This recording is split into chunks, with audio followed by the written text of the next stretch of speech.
Bonsoir à vous et bienvenue Véronique Jacquier pour l'After RMC. C'est à vous. Bonsoir Jean-François, bonsoir Laurent Wauquiez. Bonsoir. Alors, quelle suite donner à la mobilisation finalement maintenant mobilisation contre le mariage homosexuel, fin des manifs. Donc, vous dites, je vous ai entendu pendant toute l'émission, vous dites que vous voulez maintenant défendre ardemment les valeurs de la famille. On va vous réécouter, vous êtes pour une abrogation de la loi. Ma position personnelle, elle est claire, il faut l'abrogation de cette loi.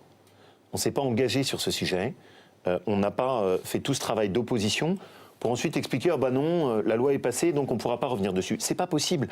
C'est ça qui contribue aussi au discrédit de la politique, avec ce sentiment que les politiques sont comme des vaches qui regardent passer un train, elles beuglent, mais après elles sont incapables d'infléchir la direction. Non, abroger la loi, c'est pas démarrer des couples homo, c'est faire en sorte que ça ne puisse pas se prolonger. Voilà, c'est tout. Concrètement, ça veut dire quoi, abroger la loi? Si vous êtes au pouvoir en 2017, ça veut dire qu'on va avoir deux types de mariés, ceux d'avant 2017, ceux d'après 2017. On ne peut pas avoir deux statuts juridiques. Comment vous faites? Pourquoi est-ce qu'on ne peut pas avoir deux statuts juridiques? Non, mais le Conseil constitutionnel va vous dire c'est discriminatoire. Pourquoi vous êtes juge au Conseil constitutionnel? Pas encore, non, ce serait une vraie question, parce que ça signifierait que le Conseil constitutionnel empêche un parlementaire de faire marche arrière sur la retraite à 60 ans. François Hollande l'a fait. Et sur un sujet qui est aussi majeur que la conception éthique, on serait dans une autoroute à sens unique. Ça va booster les mariages d'ici 2017 d'ailleurs.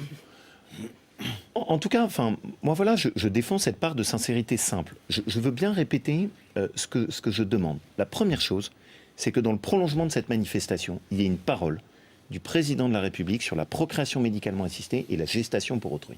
Il n'y a pas eu à ce stade de parole claire du président de la République. C'est la première chose. Vous avez été précis là-dessus pendant l'émission, mais vous êtes d'accord qu'on va se retrouver avec deux statuts juridiques, avec toutes les conséquences politiques et sociétales que ça peut aussi avoir en 2017 si vous êtes au pouvoir. Ça veut dire qu'on peut changer le fait d'avoir un contrat qui est un contrat de mariage pour en faire un contrat d'union civile. Ça veut dire que sur l'adoption, on peut dire bah non. Ça ne correspond pas à ce qui est notre vision de l'adoption, surtout quand on sait qu'on a autant de familles qui ont du mal à adopter.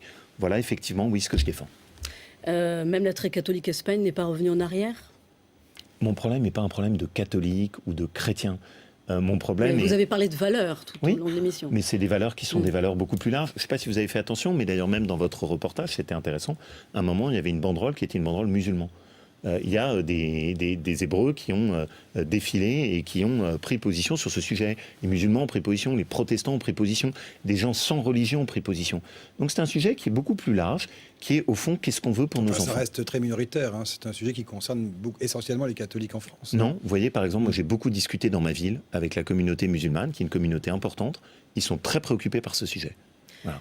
Alors dans la manif, beaucoup de personnes, on les a entendues cet après-midi, ont dit que désormais elles voteraient pour quelqu'un qui défendrait leurs valeurs, c'est-à-dire qui serait contre le mariage homosexuel. Est-ce que ça ne veut pas dire quelque part que c'est le début de la fin des partis politiques, qu'on est prêt à suivre un homme de conviction plutôt que la ligne d'un parti? C'est une très belle question que vous posez.